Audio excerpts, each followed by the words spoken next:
deixa, gira, girar. Oh, gira, deixa, gira, girar.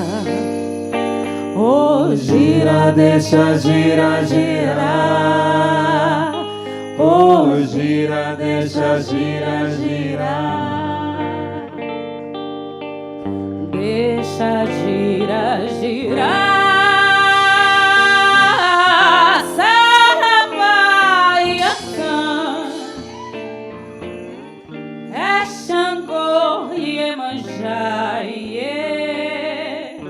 Deixa, gira, girar. Oh, gira, deixa, gira, girar. Oh, gira, deixa, gira, girar. Oh, gira, deixa, gira, girar. Oh, gira, deixa, gira, girar.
Gente, nossa, preciso respirar um pouquinho antes de começar a falar.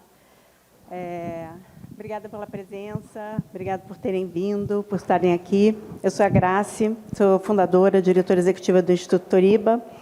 A gente celebra muito, Toriba quer dizer celebração. A gente está aqui celebrando a dança, o corpo, celebrando a presença do Báyò, que é nosso Distinguished Fellow, com quem a gente tem uma parceria para trazer provocações e jeitos de estar no mundo a partir de outras lógicas, a partir do sul global, a partir do corpo, não só do pensamento. A gente está muito honrado por estar aqui hoje com vocês. e agradecido pela acolhida da Casa do Povo. Então, eu queria convidar o Wallace para dar uma boa noite. Obrigada pela acolhida, Wallace. Boa noite a todas as pessoas presentes aqui na Casa do Povo. Eu sou o Wallace, eu trabalho no desenvolvimento institucional aqui da Casa do Povo. É uma honra a gente receber esse evento aqui. Esse evento faz parte de uma programação que a gente chama de Casa Acolhe, que é quando a casa consegue ser maior do que ela é.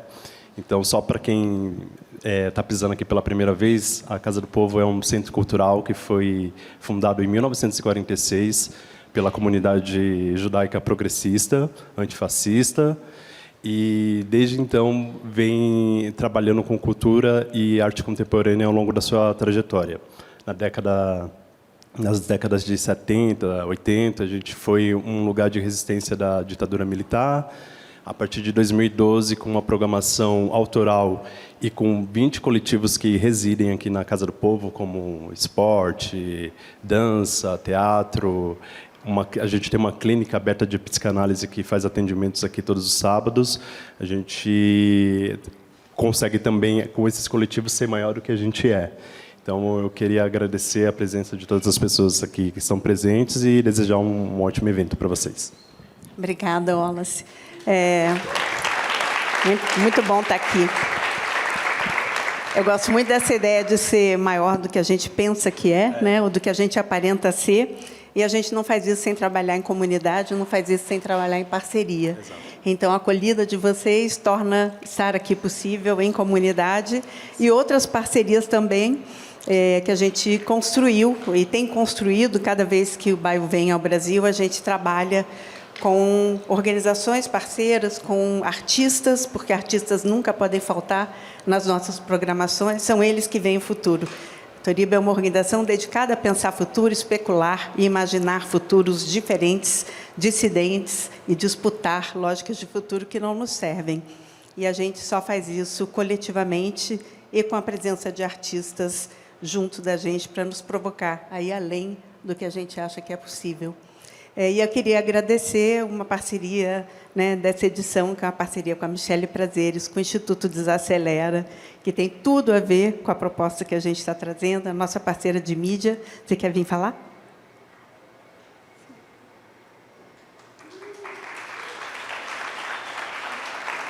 Obrigada, Graça. Boa noite, gente. Tudo bom? Que alegria estar aqui com vocês, pelo convite de Graça e recebendo o Báyò. Vendo, né, toda essa provocação que o Grupo Cambona trouxe para a gente a partir do corpo, que é o nosso grande tema de hoje. O Instituto Desacelera nasceu para democratizar o cuidado, o bem-estar e a saúde mental a partir do entendimento de que isso não pode ser um privilégio, desacelerar não pode ser considerado um luxo. A gente vai fazer 10 anos no ano que vem, e Graça é uma parceira querida de pensar esse mundo que pode ser desacelerado a partir do coletivo e não como uma escolha individual, como todo esse discurso que está aí faz a gente acreditar, né? Desacelerar não é fazer skincare. Desacelerar é ter direito a descansar. Então, a luta pelo fim da escala 6x1, a luta pela regulamentação do cuidado, do trabalho de cuidado, o reconhecimento do trabalho invisível de cuidado, tudo isso faz parte de uma luta maior, que é o direito a gente descansar e o direito a gente desconectar desse mundo que quer que a gente só produza, trabalhe e consuma, né? Então, o Instituto Desacelera nasceu para a gente fazer o awareness, né? Chamar a atenção das pessoas sobre isso, e a gente também promove atividades como essa para democratizar o acesso ao cuidado, ao bem-estar e à saúde mental, como o Dia Sem Pressa. Então, convido vocês a nos conhecer. E a gente vai ter uma linda noite hoje, porque eu já tive, né, conversando com o Báyò, a gente vai ter o privilégio de ouvi-lo aqui por esse convite. Então, obrigada, Graça, pela nossa parceria de muitos anos e que se junta aqui hoje de novo com o Flui, com tantas pessoas queridas que eu já vi aqui hoje. Então, obrigada, gente. Muito feliz com isso. A gente também, muito feliz. E, evidentemente, a parceria, né, que vocês acabaram de testemunhar com os corpos também, com a Companhia Cambona de dança. A gente vai ter uma conversa com 2 pesquisadoras da companhia, que são a Lígia Nicaio e a Gabriela Marques. A gente elaborou muito com elas a escolha sobre as obras, as peças que foram apresentadas aqui para vocês hoje. é fruto de um desenho, né, e de uma sensibilidade que elas trouxeram para essa programação. Então, eu gostaria de convidá-las para apresentar o trabalho da Companhia Cambona. Pode ser um para cada uma? Pode. Oi, pessoal. Bom, meu nome é Ligiane Cássio, eu tenho 39 anos, estou aqui nessa caminhada com a dança já há 21, na verdade. Falar um pouquinho para vocês, né, o que é a Companhia Cambona, como ela nasce, né? Eu sou formada, então, em dança afro-brasileira, sou também mestre em antropologia da educação, então levei também um pouco tanto da minha formação acadêmica para minha atuação como educadora e como dançarina, mas o vice-versa também, né? Porque eu acho que o corpo ali na academia, o meu corpo, sobretudo na academia, já mexe com muitas estruturas.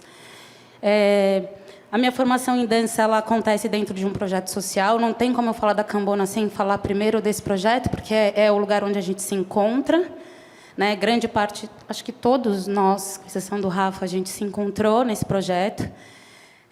O projeto acontecia lá no Morro do Querosene, que é também o espaço onde a gente tem a nossa casa ali, nosso território ali, nossa pequena comunidade, acontece ali também. E a gente se encontra nesse projeto, que é um projeto social voltado à cultura afro-brasileira, né, para crianças e jovens, então todo mundo muito novo, já sentindo na pele o que é ser uma pessoa negra, pobre, enfim, no Brasil, mas sem entender muito, porque é um monte de criança ali, e aí quando a gente se encontra nesse espaço, a gente se reconhece, né, a gente se identifica, e esse espaço, ali a gente já se conectou mesmo enquanto família, enquanto comunidade, enquanto pessoas que acreditavam muito naquilo que estava fazendo, na importância daquilo, e que também a gente enfrentou também muitas questões juntos, né? Por conta desse trabalho, né? Muitos lugares que não entra aqui esse tipo de trabalho. Então, a gente, desde muito cedo, vem enfrentando isso e se fortalecendo com isso. Entendendo esse encontro também como um encontro com a nossa própria ancestralidade, né? Um lugar onde a gente se identificou na hora com aquilo. E aí a gente, ali naquele projeto, a gente começa como aluno, se torna professor, também começa a ensinar lá dentro. E a gente sai do projeto já adultos, jovens adultos, e decide continuar juntos. E assim surge a Companhia Cambona. A gente já está com 12 anos de trajetória. A Companhia Cambona é mais do que uma companhia de dança e música, então é um espaço, é um território mesmo de resistência. A gente entende claramente que a gente vive num país que nasce de um projeto de extermínio, de exploração, de assassinato e genocídio de pessoas negras, pessoas indígenas. Então, a gente entende que se a gente está aqui hoje podendo fazer isso é porque muita gente morreu e resistiu ao mesmo tempo também, para que a gente pudesse estar falando disso hoje. Eu entendo os nossos corpos aqui hoje, falando com vocês, assim, é um grande milagre, porque o projeto era extermínio total. Então, se a gente está aqui hoje, eu acho que essa é a importância do nosso trabalho, né? Firmar esse ponto, firmar essa comunidade que cada vez cresce mais. Eu acho que o nosso grande sonho, hoje a gente tem uma sede, a gente sempre atuou enquanto território, comunidade meio andante, né? Dependendo de espaços que abrissem para receber o nosso projeto, né? Nossas aulas, nossos ensaios. Hoje a gente tem um espaço que sempre foi o nosso sonho, né? Porque a gente nasceu e cresceu e viveu nesse espaço coletivo, então a gente sempre quis ter esse espaço. A gente está completando agora, no mês de julho, 1 ano de sede, então também é um momento muito importante para a gente como companhia estar aqui com vocês, celebrando isso. Obrigada. Estão todos convidados e convidadas, convidados. É o nosso território, a nossa comunidade. A gente tem uma parte dos nossos queridos e queridas alunos aqui com a gente, nossa família, nossa comunidade mesmo, que só cresce, se fortalece e sobrevive na raça, porque é isso, isso que a gente faz, muitas vezes, em muitos lugares, nem é visto como um espetáculo de dança ou coisa e tal, né? Muito sempre num lugar folclórico, mas a gente está aqui para provar que não. que a diáspora negra, ela, na verdade, é o que faz com que o nosso país seja o país um dos mais multidiversos e multiculturais e que tenha mais pluralidade do mundo. Então, a gente precisa mostrar isso. E o nosso espetáculo, esse trechinho que vocês viram, é o Dançando as Orixás, Cantando para o Santo, que é onde a gente celebra esse encontro, essa pluralidade, a beleza do que é a nossa cultura, né? Do que é nosso, do que a gente construiu com a vinda mesmo, né? Com essa travessia que foi dura, né? Mas que aqui, assim, na resistência, gerou assim frutos maravilhosos, eu acho, né? A gente ainda luta muito, vive um sistema cruel que nos oprime o dia inteiro, mas eu acho que fazer o que a gente faz é um pouquinho do que se pode fazer para mudar essa realidade.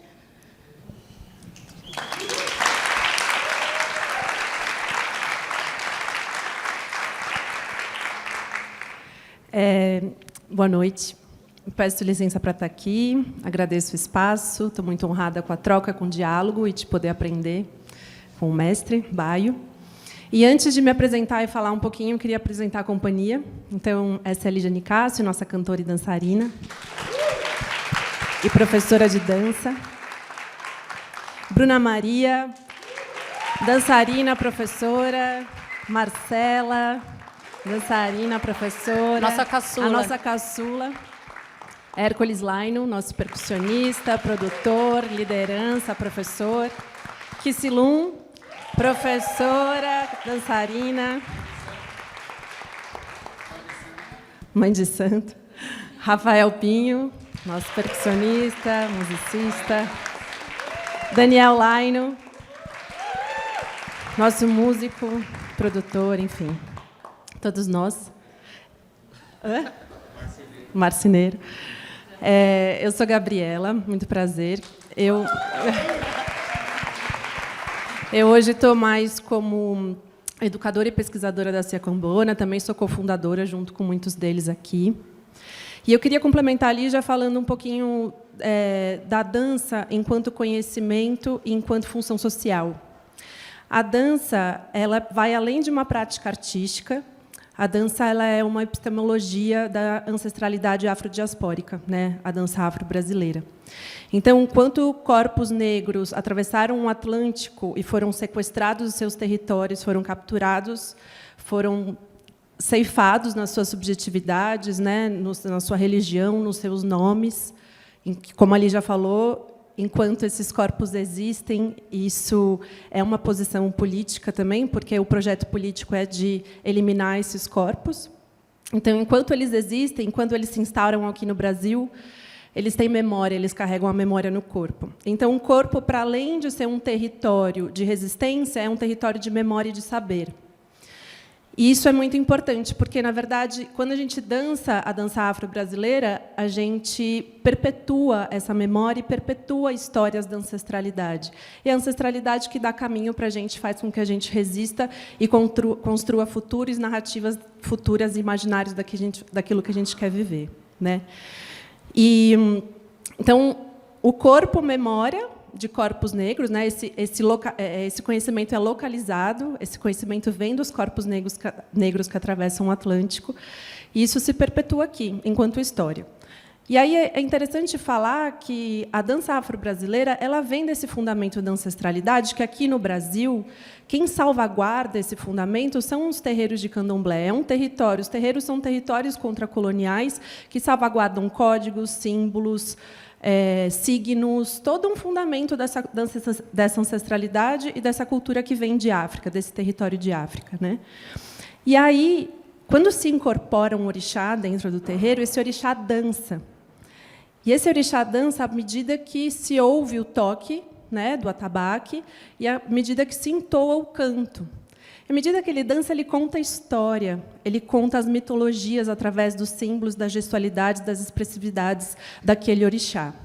Então, a dança afro-brasileira, ela é uma manifestação artística, mas que vem desse fundamento que, nos terreiros de candomblé, se salvaguardam todos esses signos, símbolos, gestualidades que eu já falei.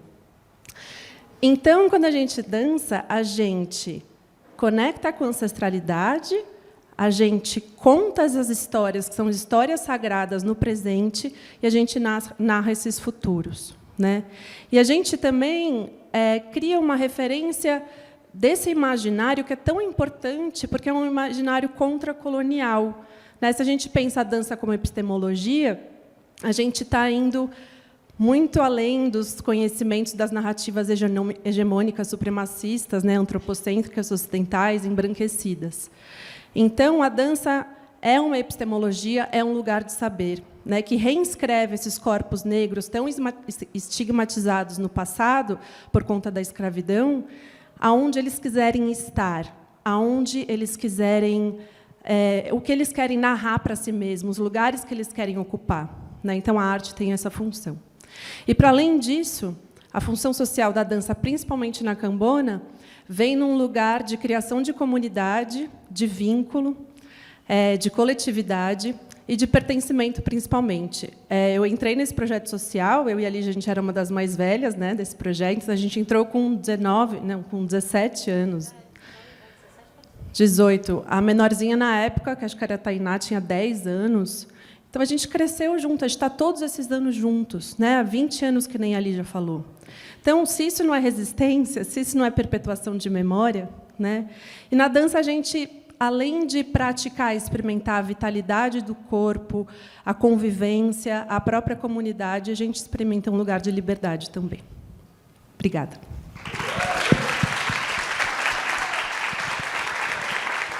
Obrigada, Cia Cambona. Muito obrigada. Obrigada, gente. Voltem para conversar mais depois. Último agradecimento, não menos importante, às nossas equipes que construíram esse percurso, estão construindo esse percurso, ele não começa aqui, não termina aqui. Então, principalmente a Andressa Viana, coordenadora desse programa, que é a IDOU, dentro do Instituto Toriba, nessa parceria com Dancing with Mountains, com Báyò Akómoláfé, toda a equipe do Instituto Toriba, a equipe do Dancing with Mountains, a gente se fala quase diariamente, trabalha muito para organizar, criar e, enfim, coletar depois os aprendizados do que sai daqui, que continuam. Todas as conversas de hoje, a dança, enfim, tudo isso vai para o YouTube depois. E é uma construção também de repertório e de um percurso de provocação de outras possibilidades, né, que está, enfim, nascendo. Então, sem mais delongas, vou convidar meu irmão parceiro, Báyò Akómoláfé, para a sua fala.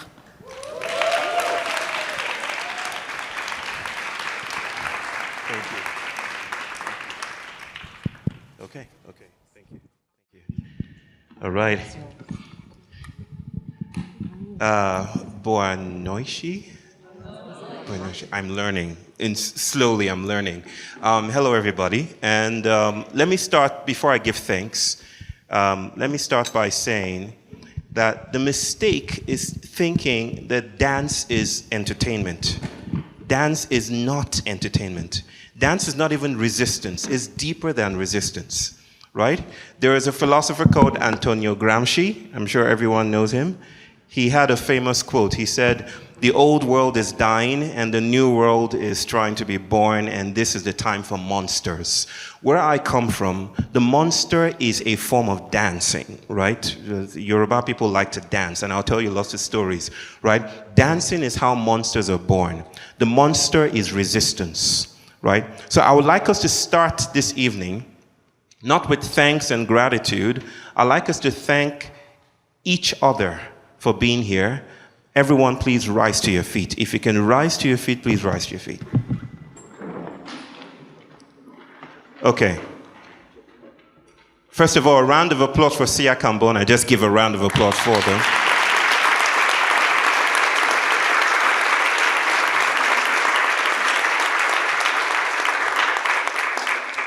This evening is criminal. It's a crime. It should be a crime. Because when we host each other, and when we think together, and when we laugh together, while we still can, it is a crime to genocide and to fascism and to racism and to all the sexisms and the isms that are imprisoning us. But we're here tonight to welcome each other, to host each other well, not to listen to some black Nigerian dude, but to host each other as we dance into the monstrous. So I want to ask you to do something. Find 3 people or 4 people. Don't just say welcome, like, hi, or something like that. Boring, right? This is Brazil. Don't just say welcome. I'd like you to dance to them and give them a tight hug. Dance, move your body, Pomba gira your body to that person, right? Go to the person, give them a tight hug and say you're welcome to this crime, okay? Do it. Go ahead, do it.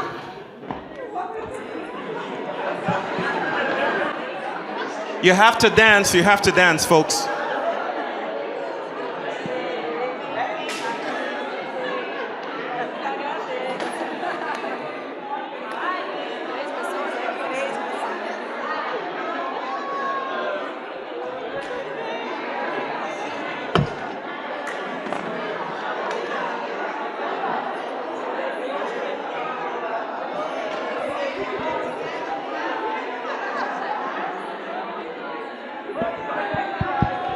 Four people, dance.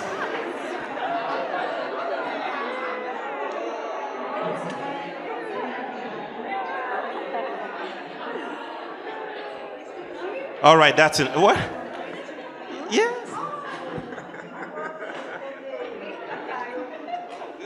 Good.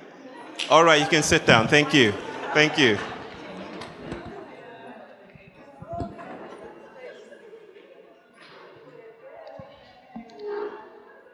How does that feel? Does it feel good? Right? Okay. Oh, I see a huge Brazilian flag behind. It's always wonderful to come back to Brazil.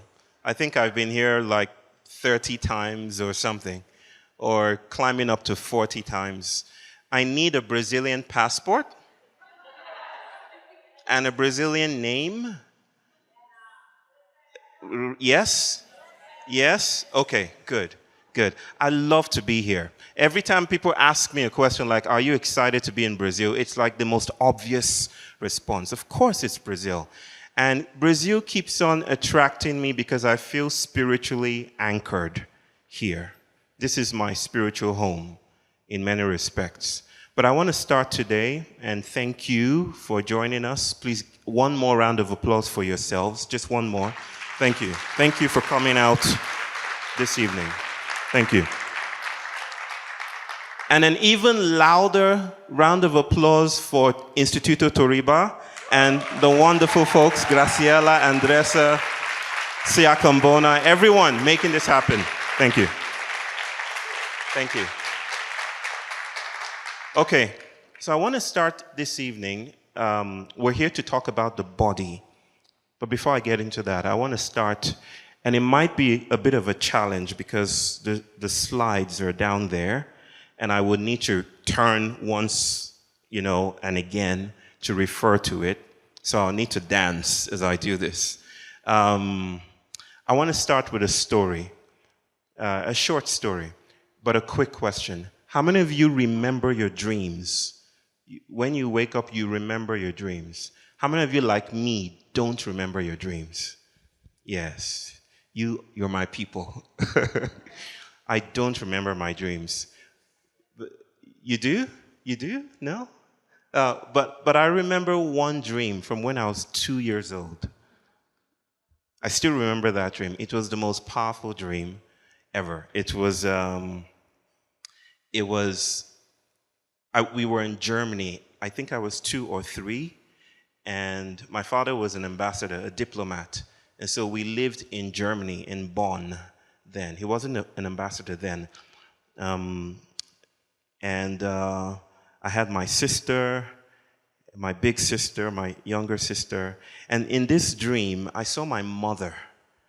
And I was on a beach.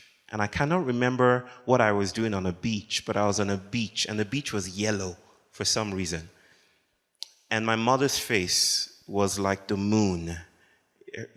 I don't know how else to describe it except to say she was the moon, right? Her face was the moon, and she was smiling down on me. And this was my 2-year-old, 3-year-old dream, right?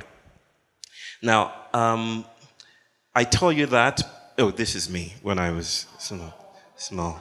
Just wanted you to see that. Oh, that's not my mother, by the way. That's my auntie. I couldn't find a good picture of my mom holding me, but I'm in love with my mom, just so you know. So this is my auntie, and this is us in Germany. That's my other auntie, not the same person. That's my dad's sister. Those are my sisters, my cousins behind. The small baby is my little sister, Tito. And that's me right there. I'm too black to be seen, but you can see me on the bicycle there, just below there. And, oh, it's kind of dark. But my mother is there with me and my sister, and then some of my family. Anyway, this is my family. And I had that dream when I was little. Now, my mom told me that I used to say something when I was a kid. Every time I would say, I want to go to the moon, right? I spoke German fluently. I cannot speak German any longer because I was there from when I was 3 months old to when I was 4 years old. And then we went back to Nigeria because I was born in Nigeria, okay? Hello, Moto.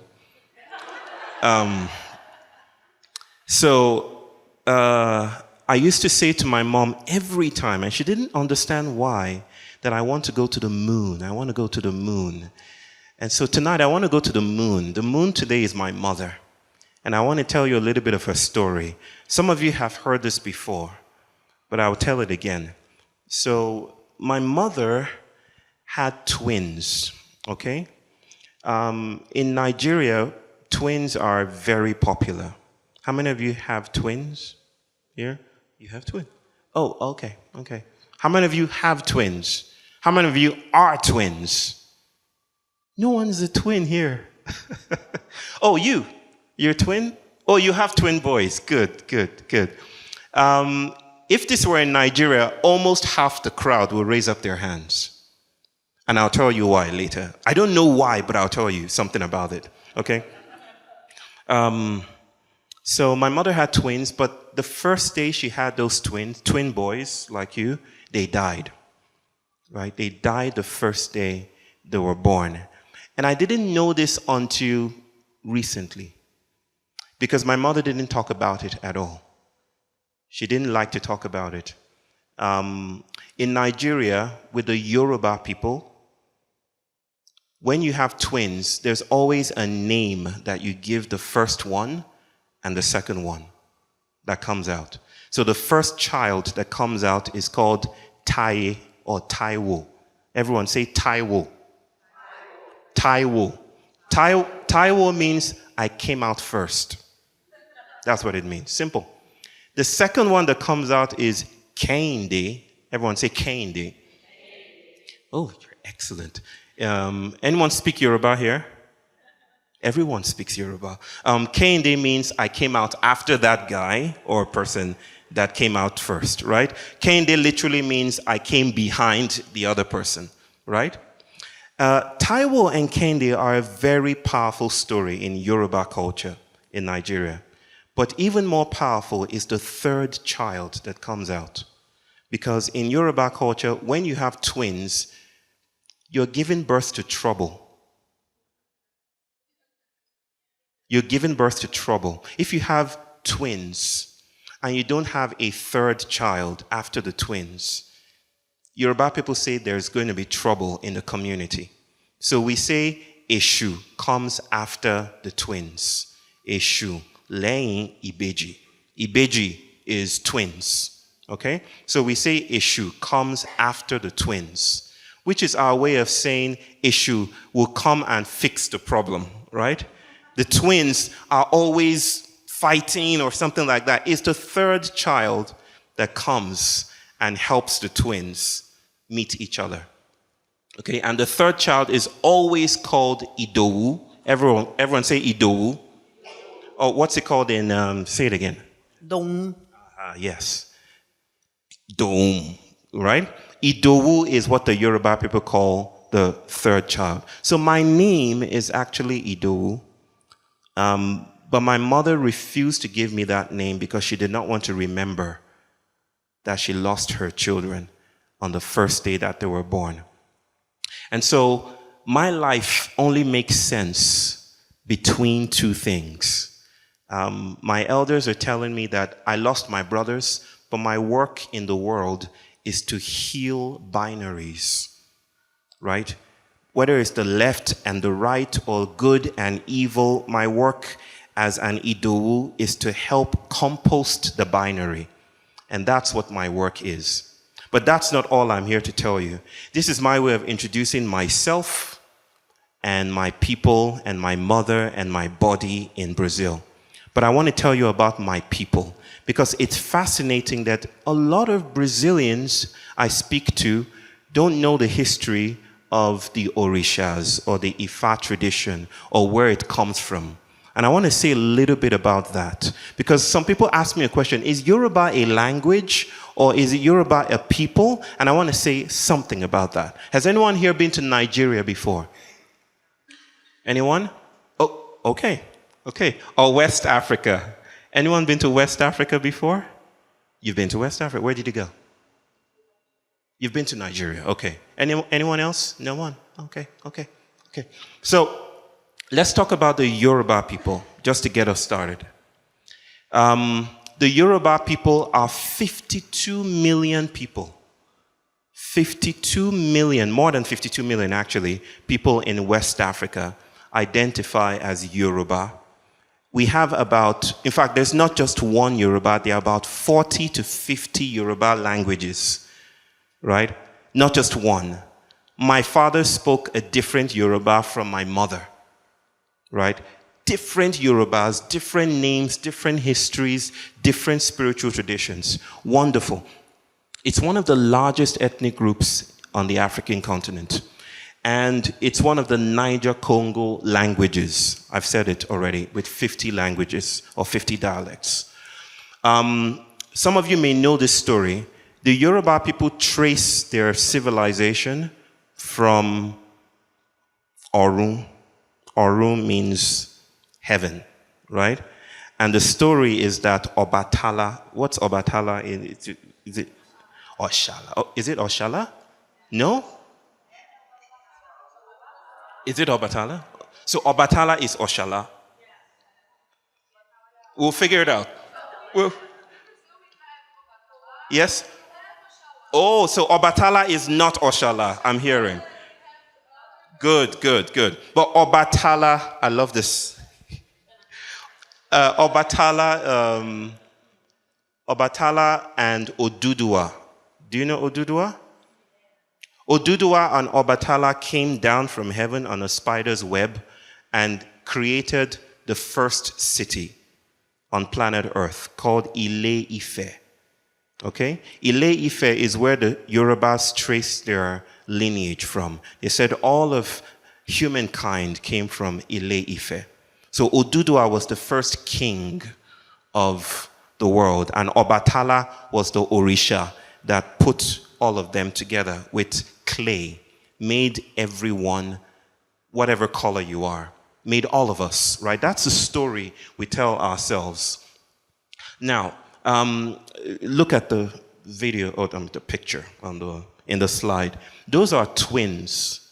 The Yoruba people produce so many twins that it's a problem for measurement, right? UNESCO has gone there to try to understand. Am I blocking some people? UNESCO has tried there to try to understand. No one really understands why we have so many twins. Out of 1,000 children, about 50 to 70 are twins. It's the highest rate on the planet. So we have twin festivals. Like, see, look, those are twins, right? It's very normal to walk on the streets and see people wearing the same clothes. All of them, do you know their names? Taiwo Kende, Taiwo Kende, Taiwo Kende. All of them are Taiwo Kende. All twins are always named Taiwo and Kende. It makes it easier for us, okay? When you have a twin, just name them Taiwo and Kende. I came out first, I came out second. It's a fascinating thing. No one understands why. Some people say it's the yams we eat that makes us have twins. Some other mothers say it's not yam, it's akara. what you call akaraje. Okay? That's akara. Eat a lot of akara and then you have twins. We don't know or understand why it happens, but we just keep on having twins, right? And that's the Yoruba people. Now, I want to say something else about how the Yoruba meet Brazil. There is no greater or wider African group in the Americas than the Yoruba people. The Yoruba people were among, where's my sister? She was just speaking from Cia Cambona. You were speaking about the slave trade, right? About 5 million black Africans were taken from the continent from the 16th century to the 19th century. Slavery in Brazil ended in 1888, right? 5 million went through Cais do Valongo, right?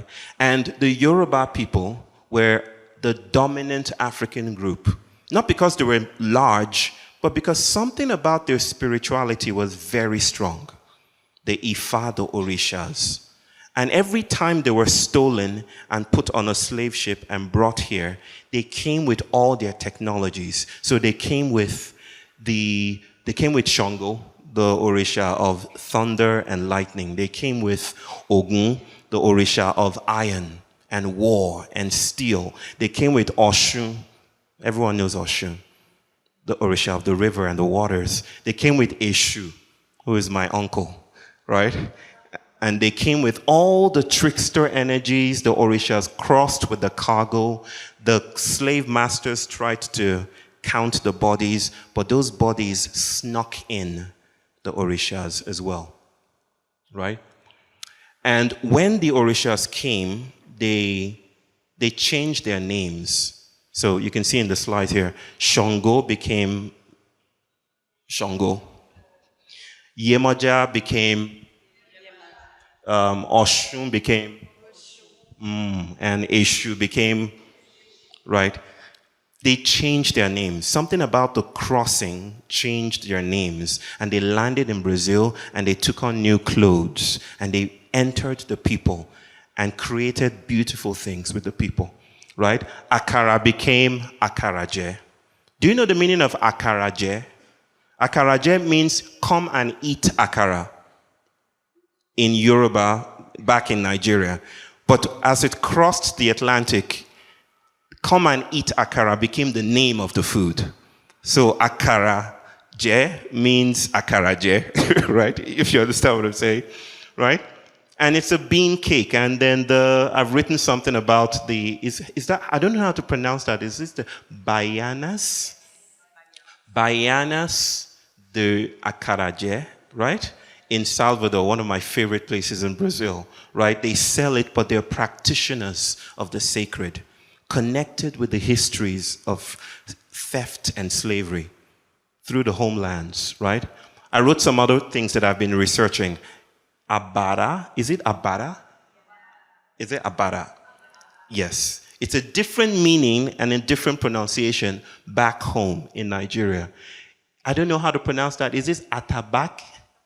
Atabaki. Atabaki drums, they have become the heartbeat of samba and capoeira and the beautiful spiritual traditions here.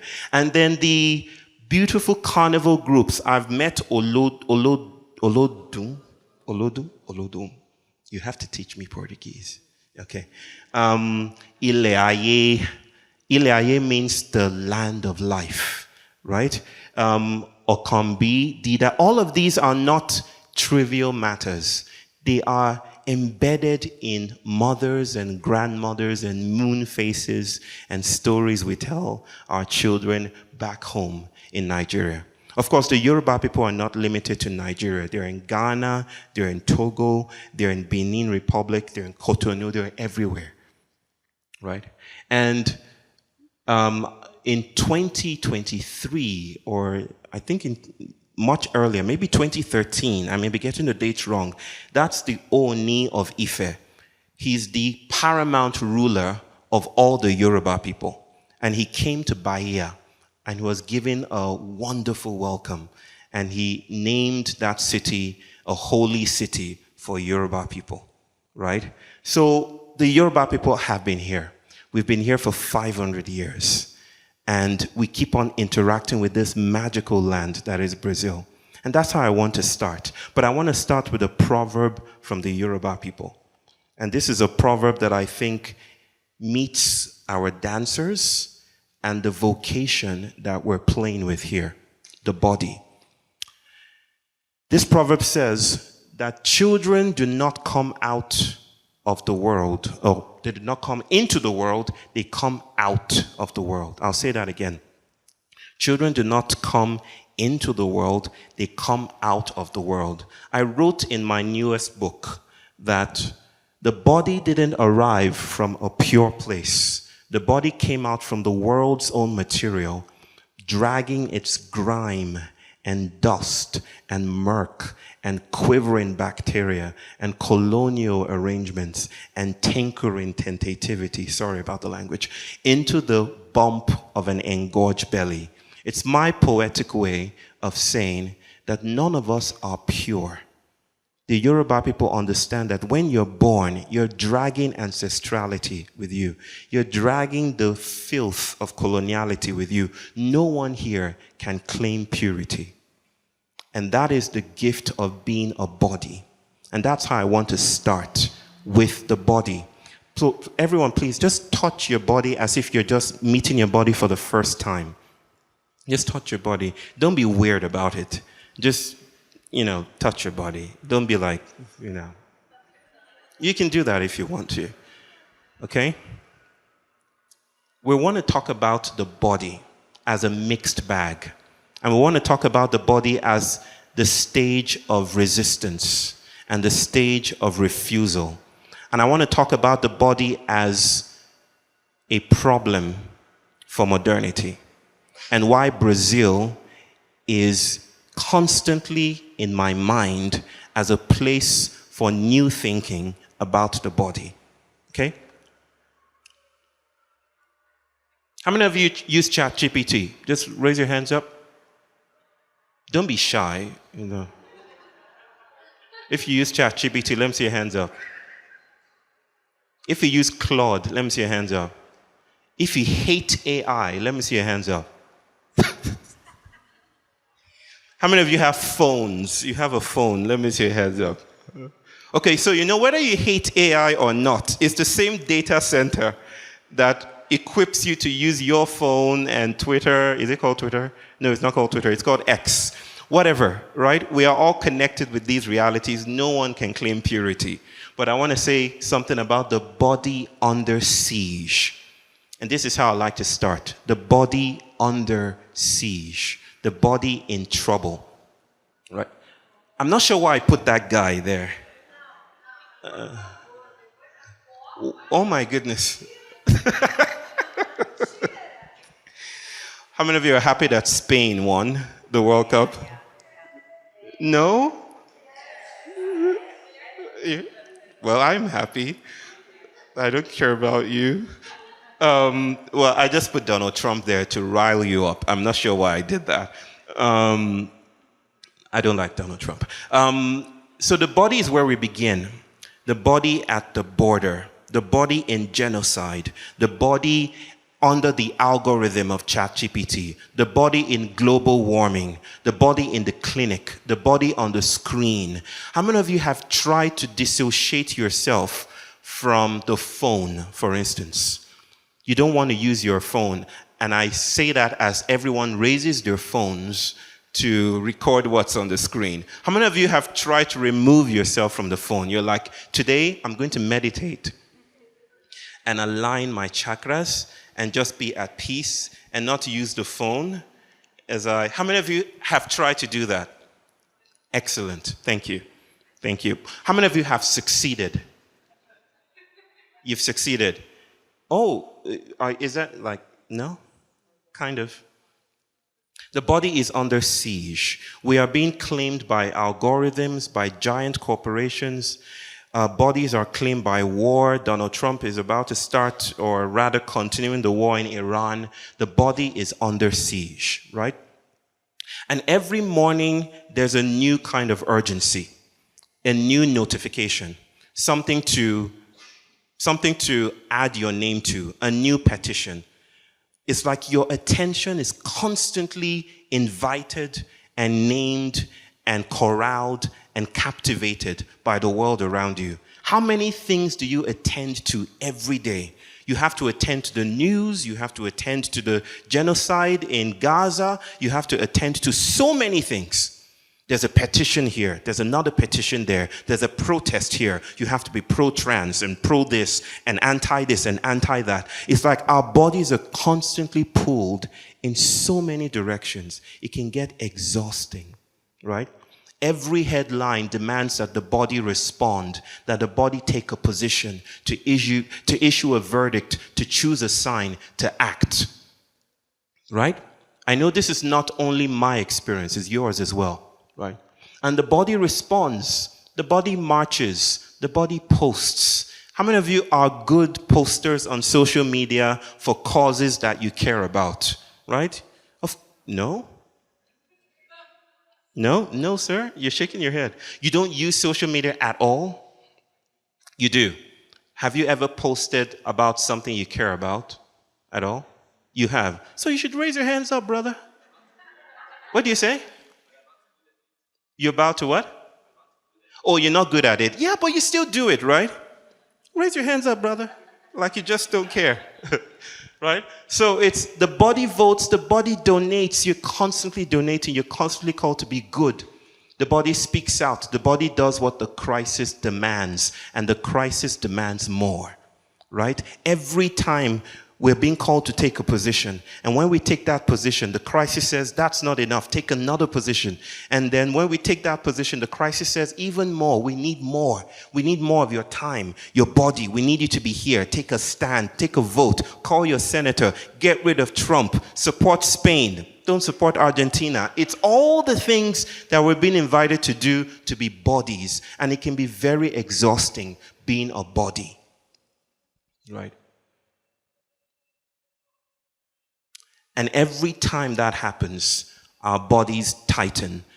Who flies here often? You fly frequently. You fly frequently. Okay. You know that thing that they tell us to do when there is a challenge on the plane?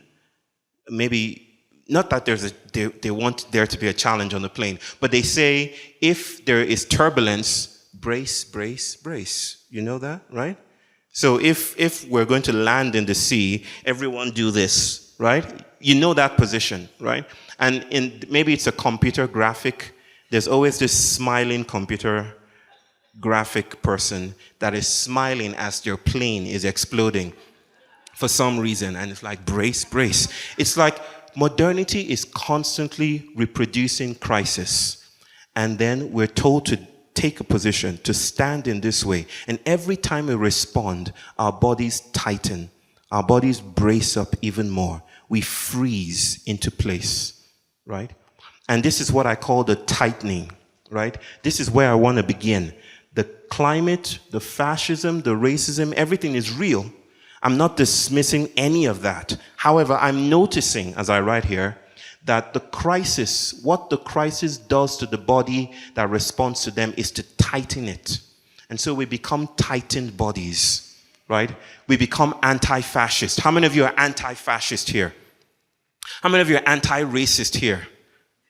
How many of you are anti-Argentina here? No, I'm not. How many of you are pro-justice? You're pro-justice. You're pro-trans. Right? We're all pro this, anti that, we're for this and for that. And every time we take a position, and all positions, these positions matter. I'm not dismissing any of that, right? But something about the position freezes the body, and something is lost when you're frozen. And this is what I want to talk about. To take a position is great. We all take positions. But when a position is taken, something is frozen. And when something is frozen, something else is lost. And what is lost is what I call the ginga. It's the sway. Something is lost when we freeze into the frame. So this is how I want to start things. I'm saying that the sorting, the taking a position is not wrong, but it has a cost. Okay? The cost is what I call paramorphological. Whoever is translating, I apologize. But it's a word that I made up, and I will explain what that means, okay? The world is on fire, and the body's response is to freeze, okay? Now, this is where I want to begin. The body that, and this is very important for me to say, the body that responds to the crisis is a body that has been frozen by the crisis into a position the crisis requires, right? Every time we take a position, the crisis deepens because the crisis needs your body frozen in order to replicate itself. What the crisis cannot stand is your ability to ginga, right? But I'll talk about that, okay? And the frozen body, however courageous, however morally precise, however committed, is a body that has lost something. This is why the Yoruba people say, the way we respond to the crisis is part of the crisis. Or in other terms, before you find your way, you must lose it. There's something about what crisis does to the body that we want to talk about. And why we're talking about ginga is this. So I want to share a little bit about the history of this tightening, okay? Anyone know this guy? Anyone? No, don't read what's on the slide. Come on. Wallace, you know him? Oh, this one you know, but you don't know Notorious B.I.G.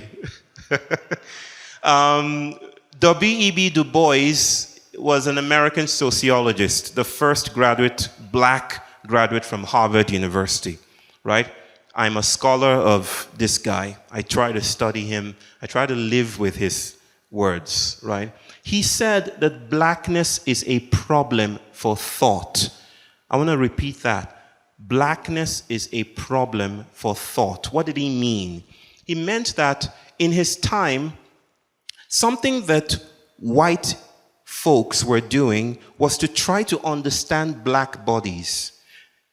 And the way they did that was to try to measure black bodies. And so they measured the head size to see if our brains are just as large as white people's brains. They measured. They said we danced too much. They said we're primitive. But they couldn't categorize blackness. And so every attempt to name blackness was a problem because blackness was doing something that whiteness could not hold, okay? Whiteness is not white people, okay? Just so you know, I say this all the time. Whiteness is not reducible to white people. Whiteness is a form of power that also captured white people, right? It's not white people. Nigeria is the blackest nation on earth. We have about almost 300 million people now in Nigeria. It's the largest country in Africa in terms of population size, and we're very white. We're white because of how we think about education, how we think about the future, how we think about development, where we're turning our children, how we're now putting our older elders in old age homes because we now build nuclear families. All of that is a shape of power, right? So it's not about white skin. White skin is not whiteness. You can be black-skinned and participate in whiteness. Fred Moten said, and these are American scholars, Fred Moten said, whiteness is a practice, okay? I want you to keep that in mind. Whiteness is a practice. So W.E.B. Du Bois said, blackness is a problem for thought. It's a problem for thinking. My opinion, Brazil is a problem for the body, okay? Blackness is a problem for thought. Brazil is a problem for the body. What do I mean? You know this image. It's the history of modernity. It's the history of the slave trade, right? They took 11 million black people over hundreds of years, 400 years, and transported them. Brazil took the larger amount, right?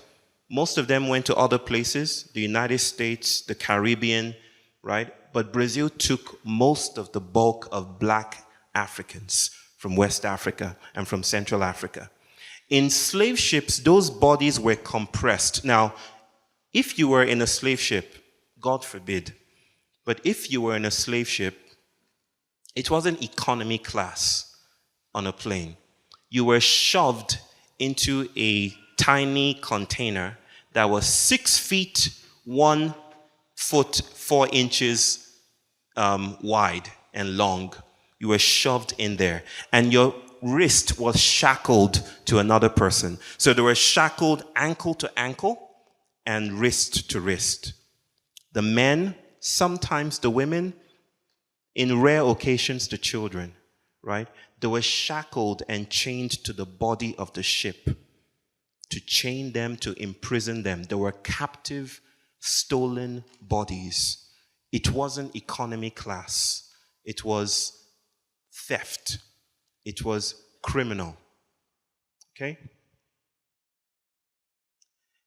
But something happened. You know, this is where issue is strong. When you capture someone and the very architecture of captivity becomes a means of emancipation, there's a trickster nearby. Okay? So they shackled their bodies, and because of the movement of the ship, something started to happen. Don't take my word for it. There is a Brazilian sociologist. His name is Muniz Sodré or something like that. Did I get that right?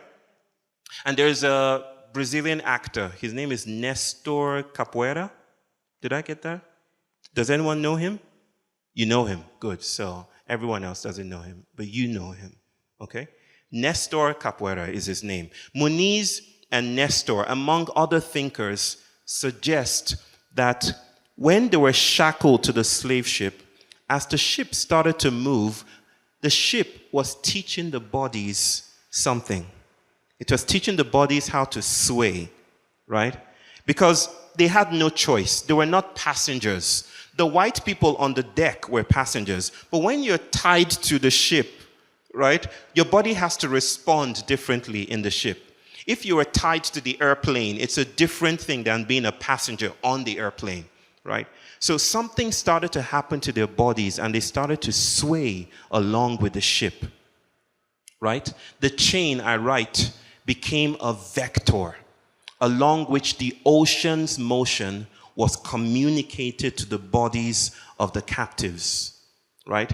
The captive body was compelled to sway.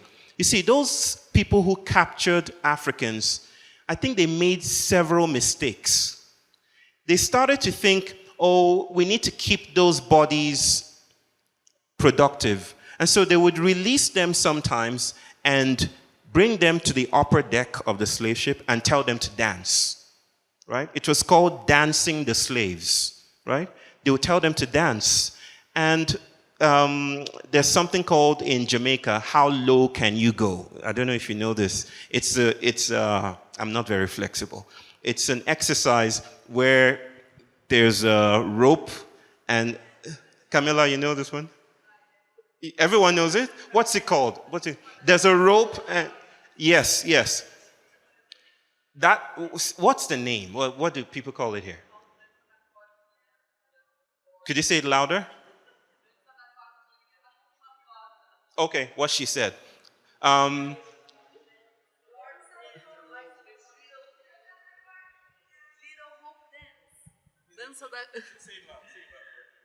In English, it would be dança da cordinha. There you go. I just wanted to know what I'm talking about, so we're not communicating or miscommunicating, right?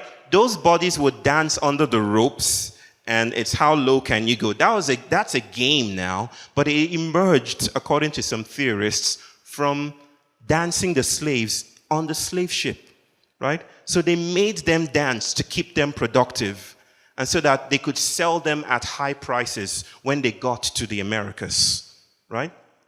They made them dance. I've written about the Brazilian sociologist. They believe that the origin of capoeira was the movement of the slave ship that taught the slaves that if you stand still, you will not survive. You have to move with the ship in order to survive, right? So they suggest, and I believe this, that capoeira not by causality, not by cause and effect. This is still contested, of course, but they believe that the swaying of the ship kind of gave birth to the practice of capoeira, right? I write here that the ship taught the body to sway, that immobility is death, and that continuous motion within apparent immobility is survival. And this is how Brazil is a problem for the body, because white modernity wants you to be still. White modernity is about categorizing you, naming you, fixing you in place, giving you a category, a frame, a position. Even if it's a position that is anti-whiteness, it's still a position, right? So that's what it wants to do, to name you, to trap you, to enclose you, to fix you to the ground. That's what it does. But something about Brazil resists that kind of naming. And I'm not talking about Brazil, the nation state. I'm not really in love with the idea of nation states. I couldn't give a damn about nation states. It's Brazil, the spirit. There's something about the diversity. There's something about the people, the cultures, and how they mix and meet with each other that is a resistance of white modernity and its naming paradigms. Blackness is a problem for thought. Brazil is a problem for the body. That's my thesis on things. So this is what I think of as ginga. Yeah, you can clap if you want to.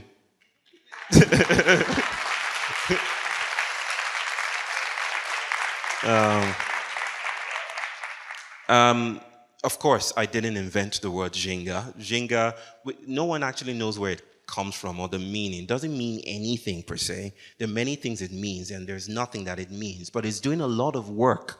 We know that it is the fundamental movement of capoeira. It's at the heart of that movement. It's the refusal of the body to stay still. It is the body swaying movement, right? I think the way to understand ginga is in how I'm describing it here, is that the body is beside itself. Please understand this. If you are looking at the body to understand the body, you're missing out on too much. The body is not what appears. The body is what's beside the body. I don't know if that's making sense, right? The body is movement. The body is not the still thing. The body is movement. If you start from the thing, then you're missing out on so much, because the body is the movement that becomes embodied, okay? Right? I hope that makes some sense. So I coined this term called paramorphology so that we can understand what ginga is. And this is a gift to the world now. In fascism, in genocidal arrangements, ginga is a gift to activism, to how we're thinking about philanthropy, to education. It's a huge gift that Brazil can offer with the world, to think alongside with the world as the world is in flames. Okay? Let me quickly say this, right? That never start with the body that's still. How many of you are doctors here, medical doctors? How many of you are billionaires? Pilots, dancers, models, actors, artists, scientists, children, parents, Brazilian. Okay, just so I'm speaking in the right crew. I think it's not bodies that move, it's movement that becomes bodies. Okay? I'll say that again. Bodies don't move, movement becomes embodied. Movement precedes the bodies that move. Okay? Morphology is the disciplining of the movement into a body. That's what discipline and science wants to do, is to take all your traces and push it into a still body. Morphology is the study of the body. Paramorphology is the study of the movement. Okay? The body beside itself. Okay? So to understand the body, you have to think beside the frame. Does that make sense, Graciela? You have to think beside the body. Paramorphology studies what the body is doing beside what the body claims to be doing. Okay? Has any one of you actually stood in front of a mirror and surprised yourself? Anyone? Oh, you have. You're the only one. Like you were either shocked by your reflection or, I don't know, you scared yourself. It didn't feel like you. Has anyone had that uncanny experience where the face you're looking at in the mirror doesn't feel like it's you? It feels like someone else is wearing your face. Maybe, okay, great. I'm very glad you have those experiences, right? I'm saying that the body is stranger than we think. The body is stranger, is larger, is more ecological, fungal, ancestral, spiritual, technological, gastronomical, bacterial than we think. It's larger than we think. The body is always producing directions accommodations can track. The body is always in more times than clocks can count. Do you know what psychologists call time travel? Trauma. Right? Trauma is your body in a different temporality. Maybe you as a child, and you're still dealing with issues from your parenting, right? That's the body in a different world. Biologists tell us today that each of our organelles have different times. Your skin has a different clock. Your heart has a different clock. Your liver has a different... Liver. Someone said something? Did you say something? Okay. Your liver, your stomach, your guts, everything about you has different clocks. You are not uniform. You're not well put together. And that's your redemption. That you're not well put together. You're a monster. Right? And monsters resist captivity. That's the gift of the monstrous. That's what Brazil already knows how to do. Right? Okay. Relational excess. I'm saying the body is never bounded. You are right here, right now. What's your name, sister? What's your name? Lua. Your name is Lua. Okay. Okay, that's another Lua right there. Lua is here right now. But where do you live? In São Paulo? So Lua is everywhere across São Paulo. Do you know we lose or bleed about 500 million cells every day, right? So there's a little bit of Lua in, what's your favorite restaurant? Ongi. Ongi Chinese. Do they have good Chinese food? It's good rice. Okay, so there's a little bit of Lua in a Chinese restaurant. There's a little bit of you on the plane ride that you took a while ago. You're spread out everywhere. Your nail, your cells, your skin cells, your little hair follicles. You're not well put together. You're a movement, not a still thing. I just want you to understand that. So you're excessive, and monsters are excessive. Modernity has just taught us to think of the thing in front of you, whereas you're actually more spread out than you think. You're more ecological than you think. Okay, I think that point is made. I just wanted to put this picture here so you understand what is really happening. There was a guy called Edward Muybridge. He created this art form called chronophotography. Chronophotography is taking a series of photographs to track movement, right? Does anyone know what chronophotography is? You do, sir. You probably do chronophotography. You look like a chronophotographer. You're not a chronophotographer. He's shaking his head, so that example is lost. So chronophotography is this. So I'll tell you how he happened. Weird, he has the weirdest name. Weird Muybridge wanted to understand whether horses gallop with all four of their legs, or if there is one leg or two pairs on the ground when they're moving. And so he created chronophotography to study how horses move. And on TikTok or Twitter, sorry, I'm not very good with social media, Instagram, you can still see art pieces using chronophotography to track movement. And a good photographer will take those frames and put them together. And you can put it together in a single frame so you can see the body doing movements, right? Okay. Ginga is the gap between those slices. Ginga is not the slices, not the frame. It's the gap between the slices. Every time you try to frame the body, ginga is created. You cannot capture or photograph ginga. Okay. Does that make sense? Ginga is the space between the frame. Between frame 3 and frame 4 and frame 5 is movement. But every time you try to capture it, it slips away. It's too fugitive to be captured, right? Is that making sense? Is that landing for some people? Okay, good. We're making sense. I'm getting hungry. Okay. Ginga is what the frame cannot capture.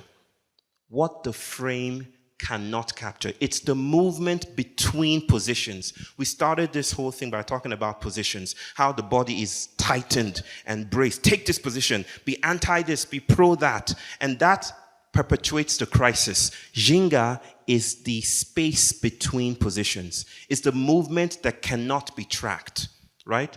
Why is this important? Because modernity wants to capture you. Modernity's greatest logic is to name you, to capture you, to seize you, to frame you, to incarcerate you, to imprison you. Even when you're anti-modernity, you're still occupying the crisis, right? I know people who were anti-capitalism, right? Or anti-capitalist, and they said stuff like, I know this brother who said, I was given a keynote in California many years ago, 2016, I can't remember where this is happening, on permaculture. I know nothing about permaculture, but they invited me to speak and keynote about permaculture. And I was there, and there's this brother brought me to the side. He said, Brother Báyò, this is black brother. We call ourselves brothers. He said, Brother Báyò, we have to get people off Facebook. And the way we get people off Facebook, we have to teach them to do permaculture, to garden. That's where the liberation is. If we can help people plant their own food, we can save ourselves. I said, I'm with you, brother. Tell me how you want to do this thing. And he said, I'm going to start a Facebook group and get people off Facebook. And it totally was lost on him how the logic, I'm going to get people off Facebook by starting this radical Facebook group to get people off Facebook. It was totally lost in him. Sometimes we repeat the logic by being against the logic, right? How do animal trackers find animals? I don't know if anyone is an animal tracker here. I know I have a couple of friends and little brothers and sisters who track animals in California. And they're training to track animals in California. I'll tell you how. 2 ways. It's called systematic tracking and speculative tracking, right? I can't remember the dude who coined those frames or terminologies. Systematic tracking is, let's say I'm trying to catch a lion, okay? I go and I see a lion's footprint. Like in my house in Great Barrington, there are sometimes when I wake up in the morning, I see the tracks of rabbits and hyraxes and little animals going everywhere, right? When a tracker wants to find an animal, they look for little things like that. So they look for the footprint or the hair or something. And they say, oh, this is where the animal is, right? That's systematic tracking. Speculative tracking is when it's challenging to find those things. A tracker has to imagine where the animal might be, right? So has to think, where would a possum be by this time of day while it's hot? It might be somewhere there. That's speculative tracking, okay? Now, systematic tracking and speculative tracking are how modernity names you and I. It's how we are named. Let me tell you how, okay? Your fingerprints.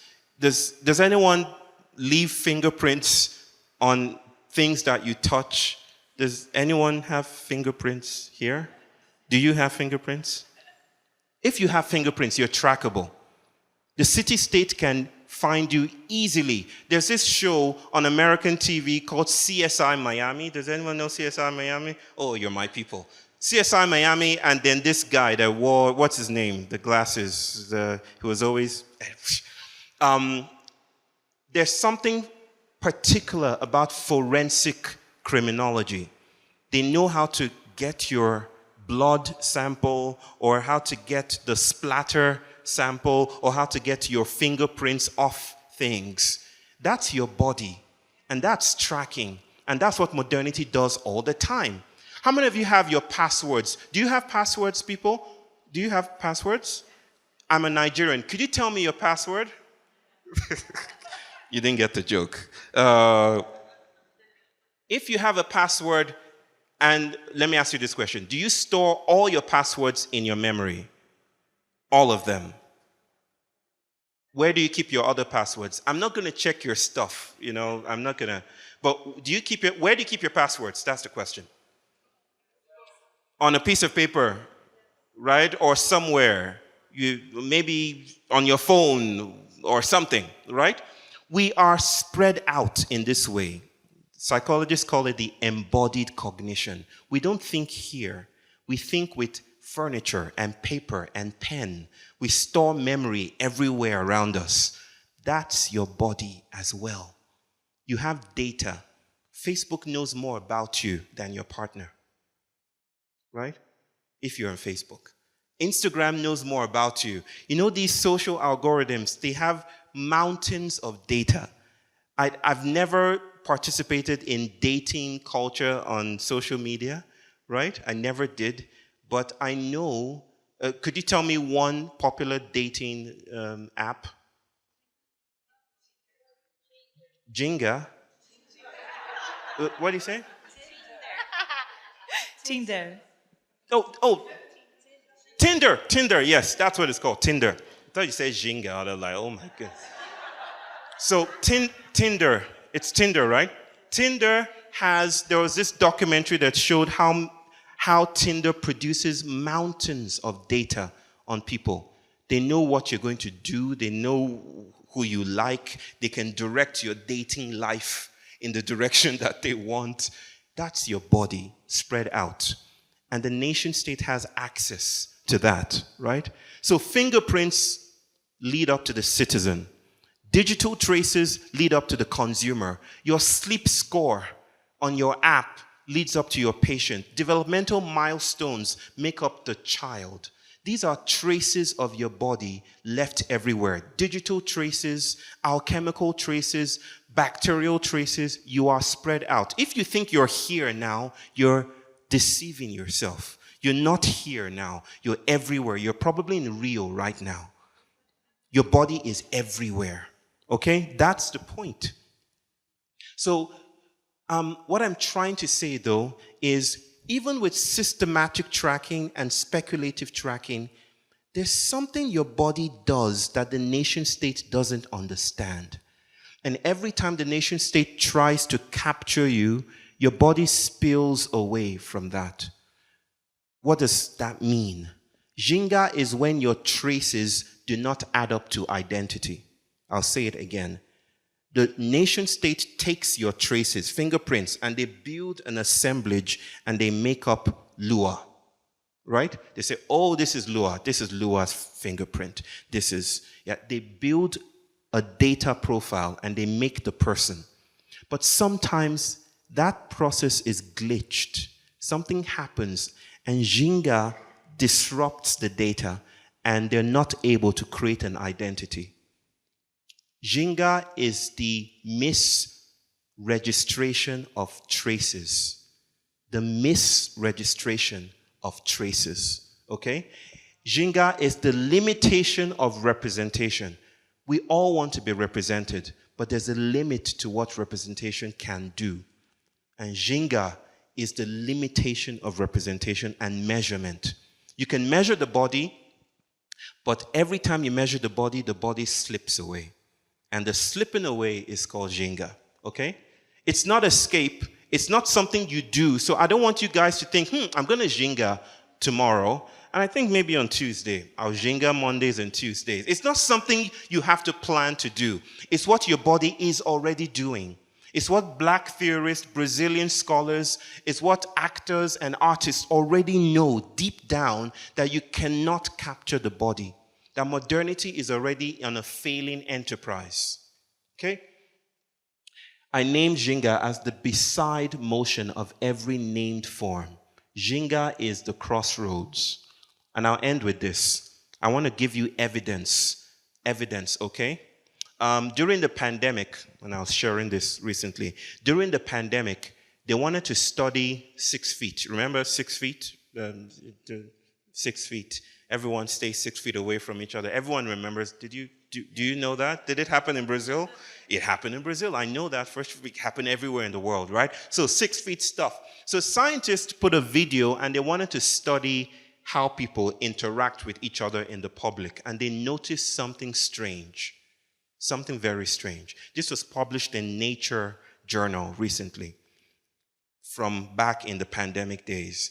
They noticed that everyone seemed, when they were walking, to go left. Not that there was anything left, but everyone just walks counterclockwise. Do you know why we do that? I don't, too. So let's move on. No, this is the point. They noticed that everyone just walks counterclockwise for some reason. So they started to study the body to ask, maybe there's something, some biomechanical brain-like thing that makes us walk left. Now you might be wondering, I don't walk left, I walk right, I do anything I want. No, not quite so, right? Do you know when people run in the stadiums, right? They're track and field. It used to be running right way. You know, it used to be running like this, right? They found out, the athletes said, there's something wrong about going right. Could you make it so that we go left instead? We don't know why this happens, but our bodies seem to want to go left. We don't know why. We don't understand why. You know why? You do? Left is better. She solved it, right? We still don't know why. But there was a dude in the 19th century called Dubois. Not Du Bois, but Dubois, okay? Du Bois is different from Dubois. This guy is a white guy. Du Bois is a black guy, okay? Dubois said he was studying this phenomenon then in the 19th century. And he said the reason why we go left is because the world spins counterclockwise. And there's something about the spinning of the planet, the swaying of the planet, that makes our bodies do that as well. This is a real scientific study. We still don't know why we like left, why NASCAR drives left, why track and field goes left, right? This is the body's swaying. All modernity is trying to do is to capture you and your direction, and yet your direction is larger than you. It's a fascinating decolonial experiment. The second one is the strange face illusion. When you get home, how many of you have partners that are here with you right now? Okay. When you get home, I'd like you to look in the face of your partner, if you have time, for 10 minutes without shifting your eyes. Just look in the face. You don't need to look directly in the eyes, but look in the face of your partner for 10 minutes. And whatever happens between you two, draw it down. What happens? How many of you like to do this experiment?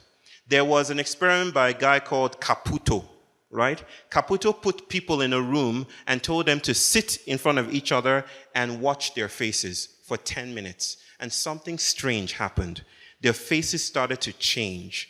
And he told them to draw what they were seeing. And people started to draw aliens and rabbits and hyraxes and pigs. It's like the face morphs when you pay attention to it.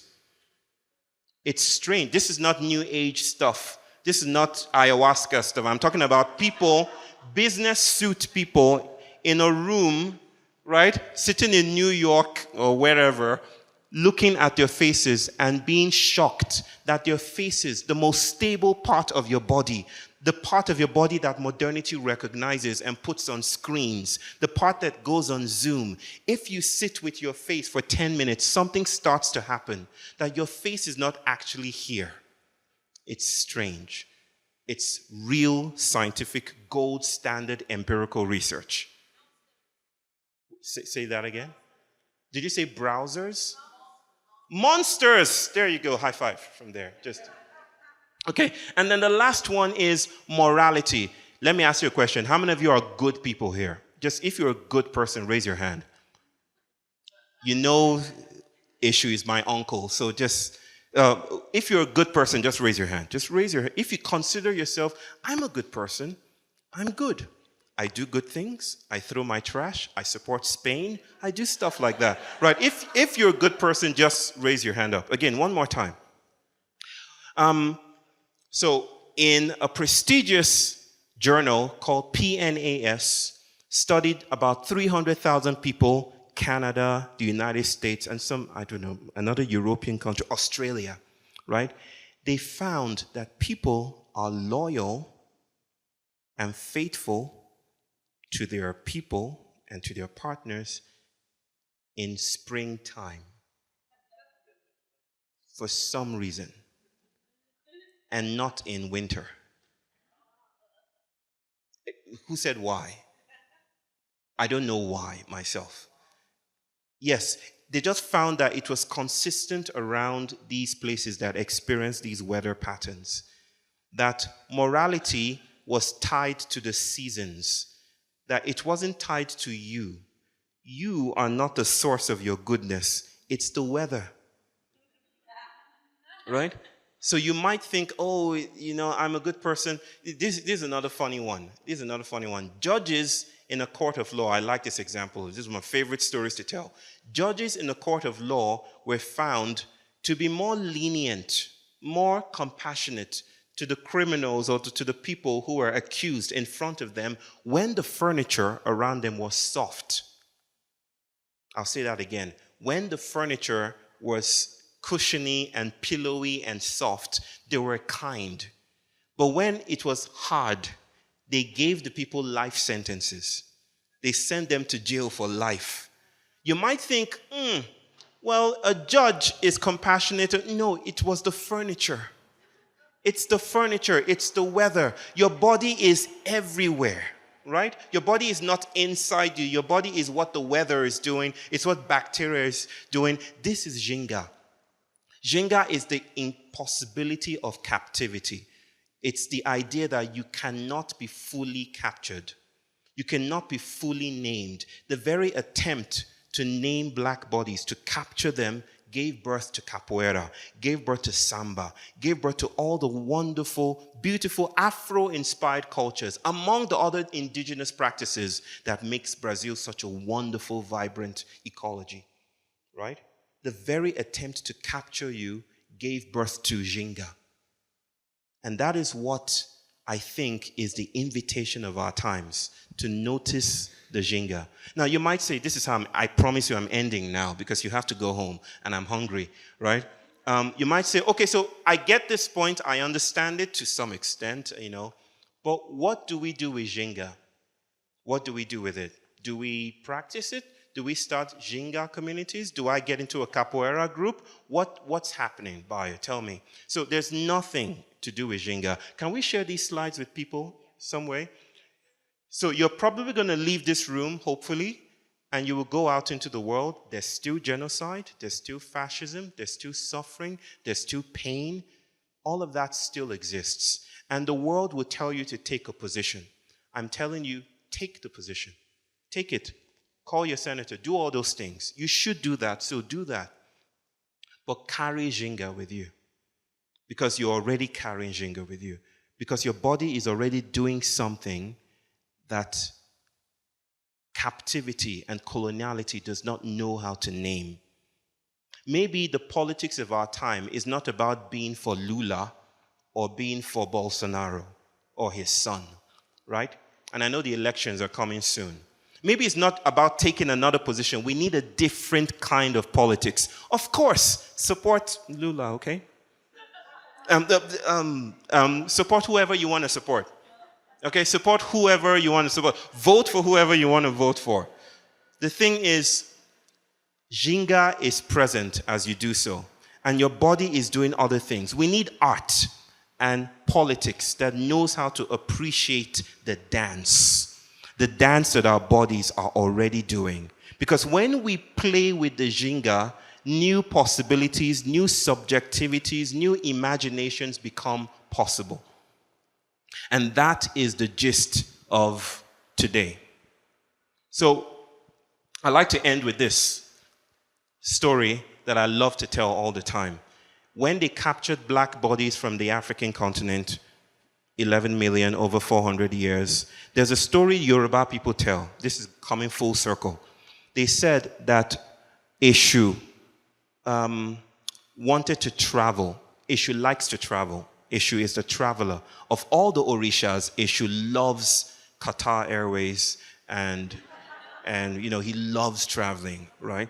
So the Eledumare, who is the chief of all the gods, asked all the gods and said, what would you like? Ogun said, I would like the power of metal. And Yemoja said, water. And Shango said, lightning. Eshu said, I just want to travel. I want to see places. Okay? But when the slave ships came, something happened. All the Orishas were led by Ogun. This is told by Nigerian elders. All the Orishas were led by Ogun to mount a war against the white people that came. We wanted to chase them away, right? Eshu had other ideas, okay? He didn't want to chase them away. So he went to all the Orishas and he gave them palm wine. Okay, Camilla, what's palm wine? I've taken palm wine at a, what's it called? It starts with a Q. Former slave-holding, is that what it's called? Like it's alcoholic, and you tap it on a tree, and you let it ferment for some time. It's ashasi? I don't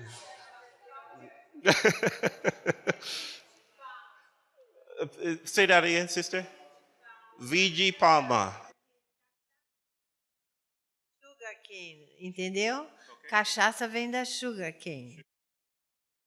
No. This is palm wine. Okay, research palm wine and check it out. Okay, I had some palm wine in Bahia when I was there. So he gave. Okay.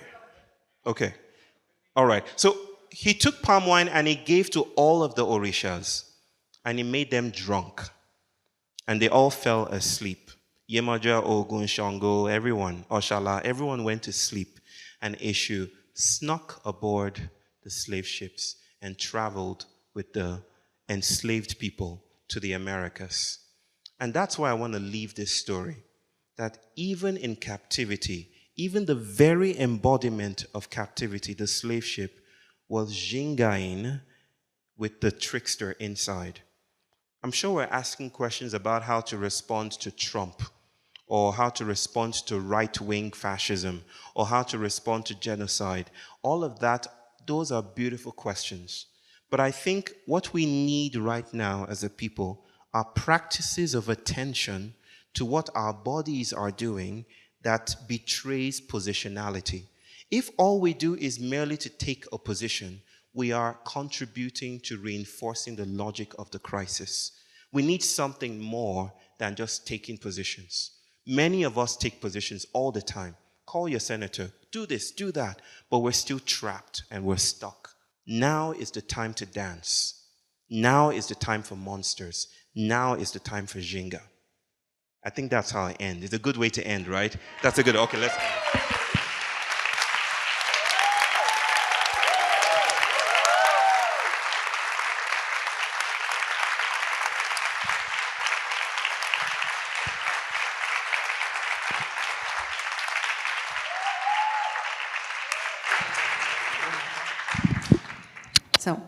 Obrigada, gente. Primeira promessa, vamos mandar a apresentação. We'll send your presentation to everyone. Yes, Nós temos os contatos, vamos mandar a apresentação para todo mundo, depois vai estar disponível também no nosso site.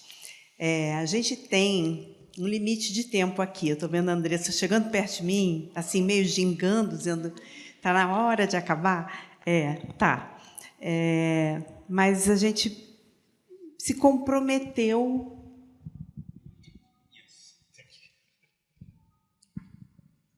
A gente se comprometeu a ter uma conversinha, assim, pouquinho, algumas perguntas, só para não deixar, né, assim, sem um pouquinho dessa troca, dessa interlocução. Qual é o número de Exu? Três perguntas. 3 perguntas.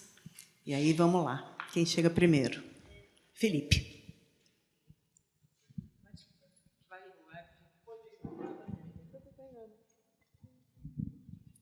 Oi, boa noite. Meu nome é Felipe. Eu teria muitas perguntas para fazer, mas eu queria perguntar um pouco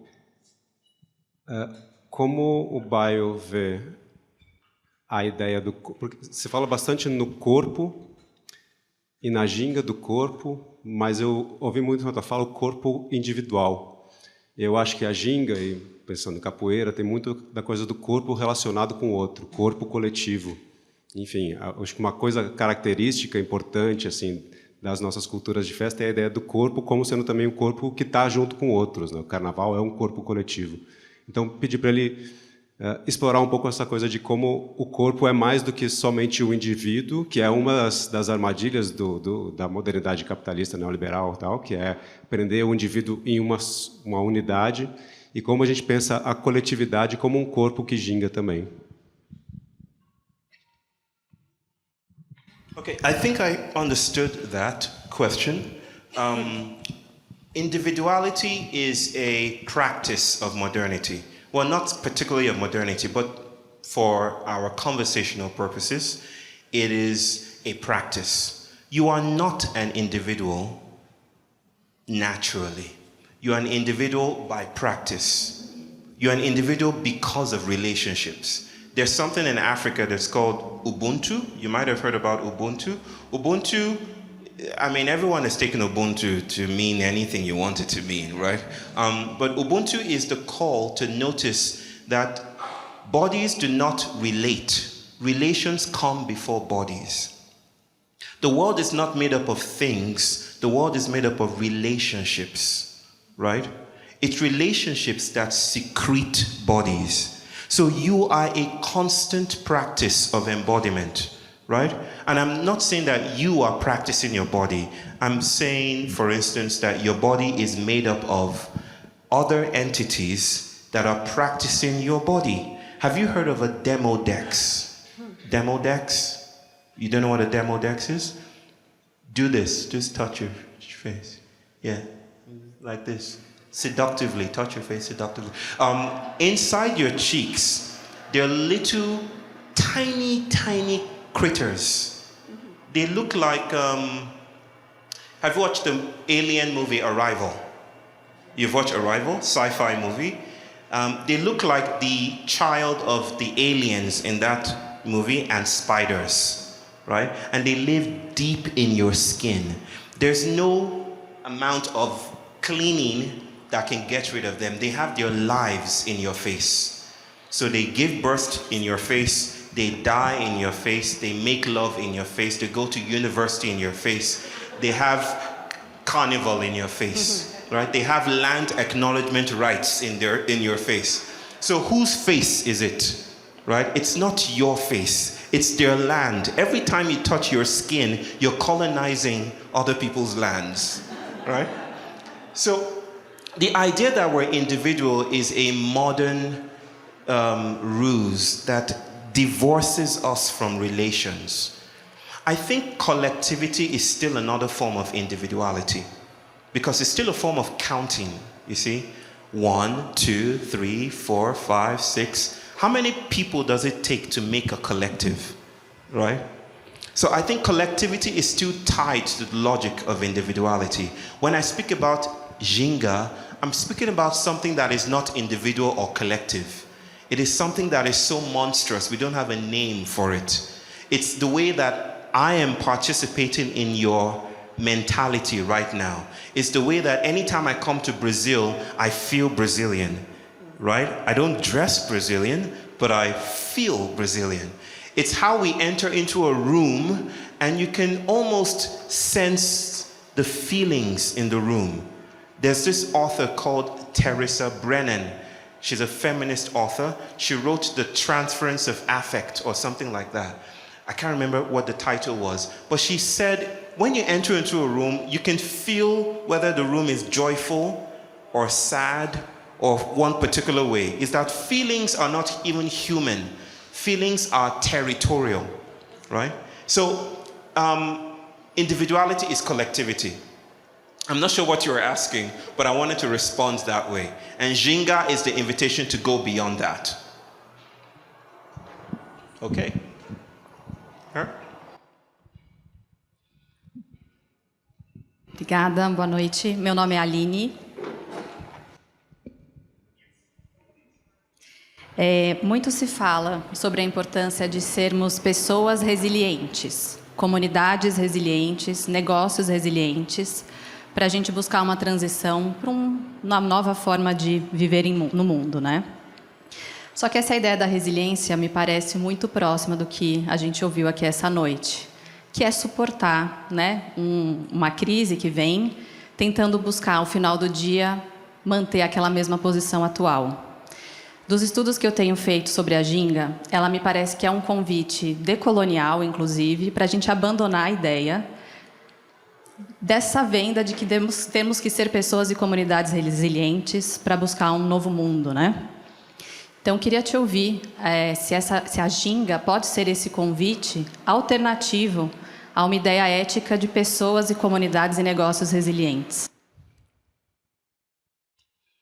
Oh no, I really don't want us to think about ginga as an alternative, okay? I don't think of ginga as a new product, right? I really don't want us to leave here thinking we should put ginga in a bottle and sell it to people. No, it's not anything that can be represented or captured. It's not a prescription for responsibility, okay? It's not either this or that. It's too nimble for us to use as a tool. Okay, I don't want us to think of it, oh, here's a new tool or philosophy called ginga, and I'm going to use ginga to say, no, it's not any of that, right? We need resilience. We do need resilience. We also need collectivity and community. My entire thesis is that sometimes community resilience can get trapped in itself. Right? That's what I want us to understand. That's the nuance here. Not that we don't need to pay our bills, not that we don't need representation, not that we don't need activism. We need all these things. I, as a black body, have to say that when I go through the United States, and I go to the United States all the time, when I pass through the border, I have to perform. I have to show that I'm good, right? That I'm one of the good black ones. Because I'm always called out for secondary screening. I don't know if any of you go through that. I'm getting called out all the time because I'm black-skinned. I have to say, I have 2 PhDs, I'm a good black person. You know, it's how we perform and rehearse modern life. So we need justice, we need resilience. The thing is, these phenomena are limited. When we get to the end of resilience and the end of justice, we need art. Ginga is the invitation to art. It is not a tool or a technology. It's an invitation to look differently at what our communities and our bodies are doing that we may not have noticed when we're fighting for justice. Okay? Does that make sense?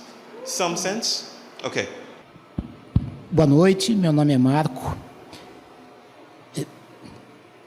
Eu primeiro quero te agradecer, porque estudando aquilo que você já distribuiu aí pelas redes, eu pude entender muito mais sobre essa questão de estar aqui, sobre essa questão de corpo.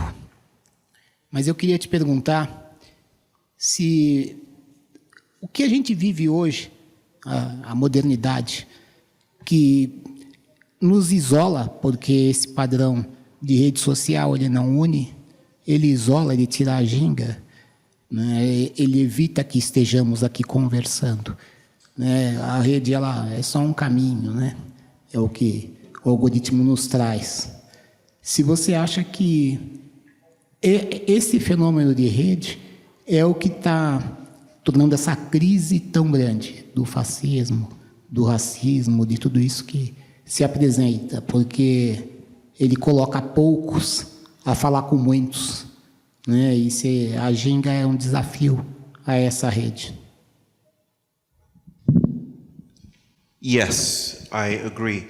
I just want to say real quick that nothing can remove ginga. You cannot remove ginga. The very attempt to name the body, to capture the body, produces ginga. So let's keep that in mind, that every time modernity tries to capture you, it produces ginga. The attempt to make you still produces ginga. Those black bodies on the slave ship were nailed to the floor of the slave ship. The very act of nailing them to the floor produced, according to many Brazilian thinkers and other black scholars, capoeira, the heart of which is ginga. So social media is an attempt to nail people down, right? I agree with that analysis. And it tells people to form communities and create friends and all of that. But we're becoming more isolated, even in how we think. I think social media is implicated in how politics happens today. For instance, when the attempt happened on Trump's life, this was in when was this? 2024? 2024, on Trump's life. I remember where I was. I was in my home in Great Barrington in Massachusetts. And everyone already, immediately it happened, everyone had a theory about what had happened. Some people said, it's obviously, a conspiracy. Why would anyone want to kill this? Well, not why would anyone want to kill this man, but why would anyone try to kill this man and miss, right? Close to an election. Who would miss, right? So people said that, and they said it's obviously a conspiracy. Immediately there was another camp of thought, and those people said it's obviously a hand of God, that this man has been sent by God to save the United States and make America great again, right? And all of this is because we don't think here, we think in social media. We think in eco-cognitive networks. And we think we're thinking for ourselves, but we're actually thinking with algorithms and data and architecture and infrastructure and data centers. So you're right, it's a crisis. Today we don't even know how to talk with each other. Politics is so divided that if you're not for me, you're against me. It's like we've become so tight and brittle and unkind, and we now have cancel culture. And if you're not perfect, then you're going to be canceled. It's so tight what's happening in modernity.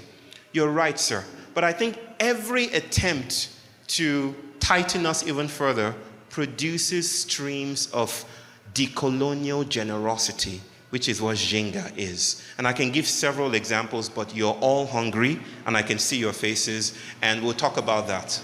Okay? Thank you.